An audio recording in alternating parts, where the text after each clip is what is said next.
O número de trabalhadores no Brasil ultrapassou a marca de 100 milhões de pessoas no trimestre encerrado em maio, o maior resultado da série histórica iniciada em 2012. Os dados são da PNAD Contínua, a pesquisa nacional por amostra de domicílios divulgada hoje pelo IBGE. O total de trabalhadores chegou a 101 milhões e 300 mil no trimestre encerrado em maio. No mesmo período, a taxa de desemprego recuou e chegou a 7,1%, melhor resultado para o período desde 2014. Além disso, o número de pessoas com e sem carteira assinada foi recorde da série histórica, juntamente com o total de empregados no setor privado. Já a população fora da força de trabalho não mostrou variações significativas, permanecendo em 66 milhões e 800 mil pessoas. Os dados mostraram ainda que o crescimento contínuo da população ocupada tem sido impulsionado pela expansão dos empregados, tanto no segmento formal quanto no informal. Além disso, há um fator sazonal no crescimento de atividades de administração pública, defesa, seguridade social, educação, saúde e serviços sociais. Em relação à renda, os brasileiros empregados recebem, em média, R$ 3.181. O resultado também é o maior para o trimestre encerrado em maio, desde o início da série histórica da PNAD Contínua. Para entendermos como o desemprego recua mesmo com a taxa Selic acima dos 10%, a gente recebe agora o Felipe Ferreira, ele é economista e diretor de negócios da Nelogica.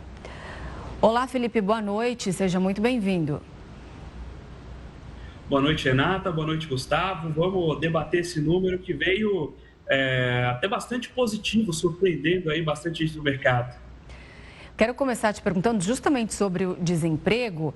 Eu lembro quando a taxa ficou ali muito tempo na casa dos 2 dígitos, agora reduziu ainda mais, está ali em média de 7%. Essa é uma boa notícia, nosso mercado de trabalho está mais forte.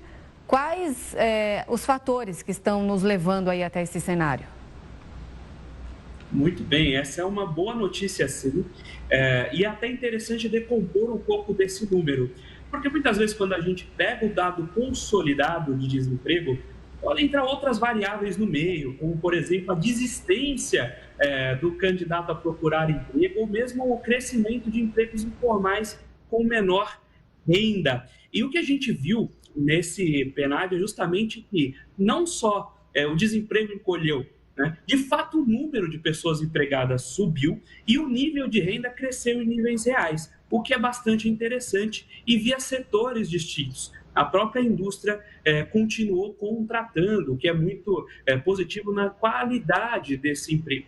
E o que pode estar trazendo tudo isso, né? A gente vem de um segundo semestre e começo de ano em que existia uma expectativa de menor taxa de juros. Os próprios empresários começam a investir um pouco, mas, sobretudo, nós temos um período de investimentos também estatais. O governo, o que a gente geralmente puxa e comenta sobre gastos públicos maiores, tem os efeitos negativos, o déficit e assim por diante, mas também tem o ponto de que esse dinheiro vai circulando na economia, e esse dinheiro vai caindo em outros setores e puxando empregos em outras pontas, né? Então, se por um lado a taxa de juros altas está conseguindo manter a inflação dentro ali dos ranges, dos pontos meta ali do nosso plano de metas de inflação, nós temos ali, por outro lado, os incentivos governamentais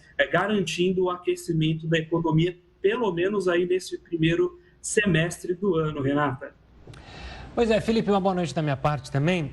Olhando mais para frente, ainda há um ceticismo de muitos economistas, para não dizer pessimismo, diante das últimas ações do governo, tem a questão do Banco Central.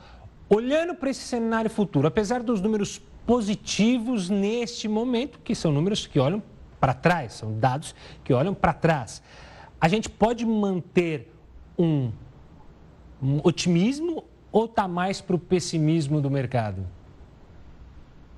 O que a gente está bastante preocupado, olhando os indicadores atuais, é que com o maior déficit estatal, especialmente com o cenário de juros americanos, existe uma perspectiva cada vez mais alta de taxa de juros futuras.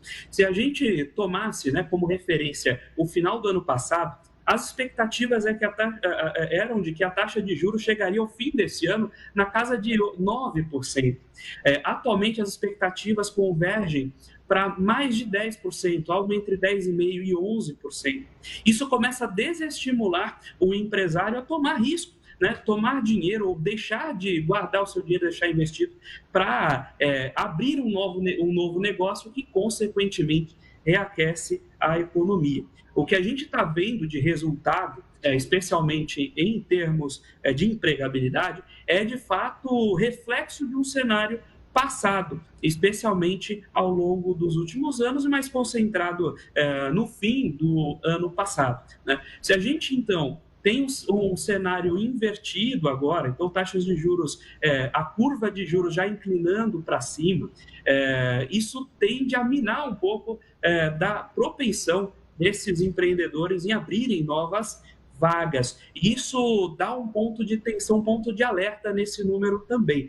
As bases que forjaram o número que saiu agora, que a gente viu agora, talvez não sejam suficientes para manter esses bons números nos próximos períodos. De novo, a gente teve um período de juros, expectativa de juros mais baixos, o que atrai investimento, e, ao mesmo tempo, gastos estatais maiores que canalizam esses recursos na economia.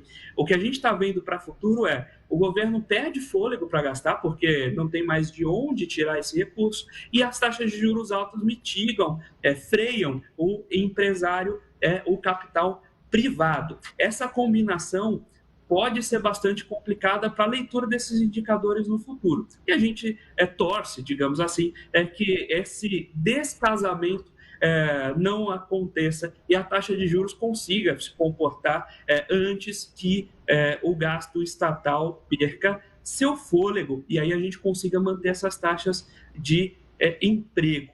Mas, de fato, são números que, no mínimo, deixam esse sinal de alerta. Tá certo. Felipe Ferreira, economista, muito obrigada pela entrevista. Uma boa noite, um ótimo fim de semana. Muito obrigado, Renato e Gustavo. Um prazer, muito boa noite. Boa noite.